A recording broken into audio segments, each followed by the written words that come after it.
Fala galera, meu nome é Humberto Rosa, professor de História, e hoje eu trago para vocês algumas reflexões sobre a Península Ibérica, história medieval. Para começarmos nossa reflexão, é importante situar geograficamente a Península Ibérica. Hoje, esse território corresponde principalmente a dois países, Portugal e Espanha, além de incluir o pequeno Principado de Andorra e a região de Gibraltar. Então veja bem, a Península Ibérica hoje ela tem como representantes principais dois países, Portugal e Espanha, além de incluir o pequeno Principado de Andorra e Gibraltar, que é administrado pelo Reino Unido, conforme vocês vão ver aqui nesse mapa. Essa área localizada no extremo sudoeste da Europa sempre foi estratégica por sua posição entre o Mar Mediterrâneo e o Oceano Atlântico, funcionando como ponte entre continentes e culturas.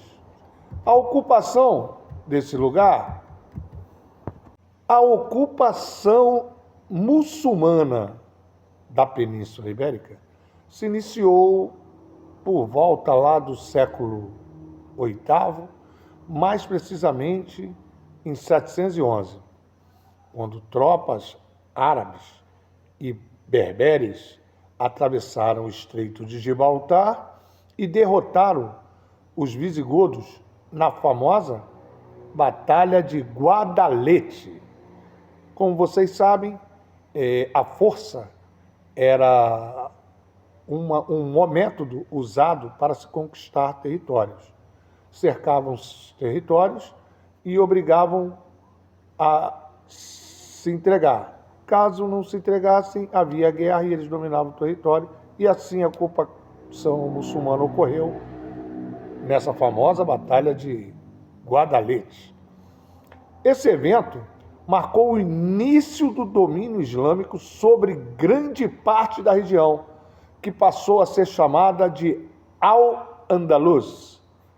Durante séculos, os muçulmanos estabeleceram cidades prósperas como Córdoba, Sevilha e Granada. Guardem bem, Córdoba, Sevilha e Granada, transformando a península em um centro de saber e cultura. Esse domínio não foi uniforme nem permanente. Houve avanços, recuos, com territórios sendo conquistados e reconquistados ao longo dos tempos. Foram várias batalhas, várias guerras.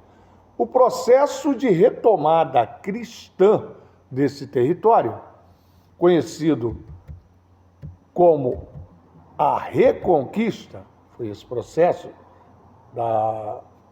dos cristãos dominarem esse território, se estendeu por quase 800 anos, culminando em 1492 com a tomada de Granada pelos reis católicos, Fernando e Isabel. Mas, enquanto durou a presença muçulmana, deixou marcas profundas na ciência, na filosofia e na arte, que ainda hoje podem ser observadas em monumentos, textos e tradições. Portanto, ao falar da convivência cultural na Península Ibérica, precisamos lembrar que esse espaço foi palco de encontros intensos entre diferentes povos e religiões. Essa diversidade gerou avanços extraordinários, mas também conflitos e muitas tensões. A pergunta que guia a nossa aula é: como esse legado islâmico moldou a cultura europeia medieval e como ainda influencia no mundo contemporâneo. Depois de entendermos como se deu a ocupação muçulmana na Península Ibérica a partir do século VIII, é hora de mergulharmos nas principais áreas em que esse legado se manifestou. Não vamos dividir em grupos, mas sim percorrer juntos 3 grandes campos que eu já falei mais atrás: ciência, medicina, arquitetura e artes, filosofia e pensamento. Vamos entender e percorrer esses campos para entendermos melhor. Vamos começar pela ciência e medicina. Os muçulmanos foram responsáveis por preservar e ampliar conhecimentos da antiguidade, traduzindo em obras gregas e romanas, acrescentando descobertas próprias. Avicena, por exemplo, escreveu o Cânone da Medicina e que se tornou referência nas universidades europeias por séculos.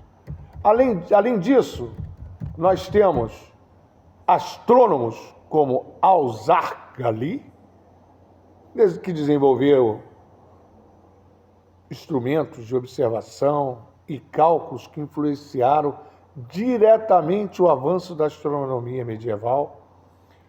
Esses saberes atravessaram fronteiras e moldaram a ciência ocidental. Na arquitetura e na arte, o legado islâmico é visível até hoje.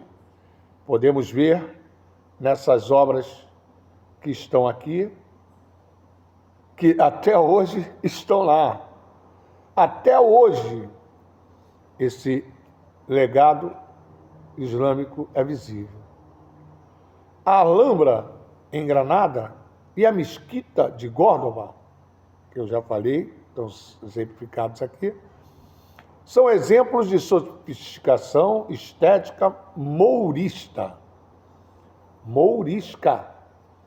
marcada por arcos de ferradura, mosaicos geométricos e o uso criativo da luz e da sombra. Essas construções não apenas revelam a riqueza artística da época, mas também influenciaram estilos posteriores, inclusive nas edificações cristãs, que são as igrejas. Caminhar por esses espaços é perceber como a arte pôde ser fruto do encontro entre culturas. Por fim, na filosofia e pensamento, destacam-se Averroes e Avicena. Averroes reinterpretou Aristóteles e suas ideias impactaram profundamente a escolástica cristã, abrindo debates sobre razão e fé. Avicena, além de médico, foi filósofo e sistematizou conceitos de metafísica que se tornaram pilares do pensamento europeu. Esses autores mostraram como o contato intercultural pode gerar sínteses intelectuais duradouras, capazes de transformar a sociedade. Ao percorrer esses campos acima descritos, percebemos que o legado islâmico na Península Ibérica não foi apenas local, mas universal. Ele moldou a ciência, a arte, a filosofia europeia e continua presente em nossas universidades, em nossas cidades, em nossos pensamentos. Mais do que um passado distante, é uma herança viva que nos ensina o diálogo entre culturas, que é fonte de inovação e progresso. Guarde essa palavra, fonte de inovação e progresso. E é justamente essa reflexão que nos conecta ao presente em um mundo marcado por migrações e diversidade. Compreender a convivência medieval nos ajuda a pensar sobre tolerância e respeito hoje. No momento de compartilhar as descobertas. Vamos começar pela área da ciência e medicina. Aqui é impossível não destacar Avicena, como dito antes. O cânone da medicina se tornou referência durante séculos nas universidades europeias. Ele sintetizou práticas medicinais, descreveu doenças e tratamentos e estabeleceu uma base sólida para o estudo da saúde. Além disso, astrônomos como Al-Zarqali desenvolveram instrumentos e cálculos que predominam e permitem avanços na observação do céu, influenciando diretamente o calendário e a navegação. Estes saberes mostram como o contato com a cultura islâmica ampliou, o horizonte científico. Lá atrás, eles ampliaram a nossa visão científica. Passando para arquitetura e arte, vemos que o legado islâmico não se limitou ao conhecimento teórico, mas também materializou em formas visuais e estéticas. A Alhambra, em Granada, é um exemplo magnífico de sofisticação humorística, com seus arcos de ferradura, mosaicos geométricos e o uso criativo da luz e da sombra. Essa arquitetura é magnífica. A Mesquita de Córdoba, por sua vez, impressiona pela grandiosidade e pela harmonia dos espaços. Esses elementos não ficaram restritos ao mundo islâmico, influenciaram construções cristãs e deram origem aos estilos híbridos, mostrando que a arte é fruto do diálogo entre culturas. É importante perceber que ciência, arte e filosofia não estão isoladas. Elas dialogam entre si e fortalecem mutuamente. O avanço científico se refletiu na arquitetura, que por sua vez expressa valores filosóficos e religiosos. Esse diálogo é justamente que torna a convivência na Península Ibérica tão rica e tão relevante para nós hoje. Ao observarmos essas conexões, entendemos que o legado islâmico não foi apenas um capítulo da história medieval, mas uma contribuição essencial para a formação da cultura ocidental. Agora vamos refletir. O que essa convivência medieval nos ensina sobre diversidade hoje? Pensem nas migrações atuais, no multiculturalismo e nos desafios da tolerância religiosa. A Península Ibérica nos mostra que a diversidade pode ser fonte de inovação e progresso, mas também que a intolerância gera conflitos e perdas. Vamos registrar no quadro algumas ideias-chave. Respeito às diferenças. Diálogo intercultural e os riscos da exclusão. Esse exercício nos ajuda a perceber que o passado não é apenas memória, mas também ferramenta de pensar, o presente.